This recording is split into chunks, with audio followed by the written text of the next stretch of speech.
মাত্র ২টা setting on করলেই আপনার ভিউয়ের বন্যা বয়ে যাবে। হ্যালো ভিউয়ার্স, আসসালামু আলাইকুম, welcome to my new videos. তো আজকে ভিডিওটি ইউটিউব রিলেটেড, আর এখন থেকে সর্বদা ইউটিউব রিলেটেড ভিডিও দেওয়া হবে। তো থাম্বনেল দেখে বুঝতে পারছেন আপনাদের কি করতে হবে। তো প্রথমে আমরা ওয়াইটি স্টুডিওতে চলে যাব।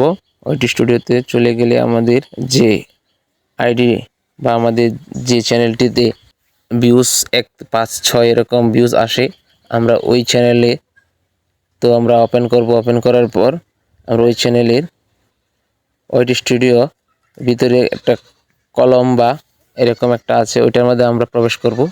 তো প্রবেশ করার পর আমরা এখানে লেখা আছে হোম ট্যাব। এই হোম ট্যাবে আপনারা ক্লিক করবেন। হোম ট্যাবে ক্লিক করেন। ক্লিক করার পর আপনারা দেখবেন এখানে 2টি অপশন আছে। তো এই অপশনগুলো বন্ধ থাকলে অবশ্যই চালু করে দিবেন। একটা করলে নিচেরটা অটো হয়ে যায়, অর্থাৎ এইগুলো করলে আপনার ফর ইউতে চলে যাবে আপনার ভিডিও, আর ভিউজ তখন হিউজ পরিমাণ চলে আসবে। 5-7টা ভিউ আসবে না, আপনার ভিউজ অনেকগুলো চলে আসবে। তো ভিউয়ার্স, মনে হয় যে আপনারা ভিডিওটা সম্পূর্ণ বুঝতে পারছেন। তো বুঝতে পারলে যদি উপকার হয় তাহলে অবশ্যই চ্যানেল সাবস্ক্রাইব করবেন এবং পাশে থেকে সাপোর্ট করবেন, লাইক শেয়ার কমেন্ট করে নির্ধারিত কাজে অগ্রগতি বাড়িয়ে দেবেন। ধন্যবাদ।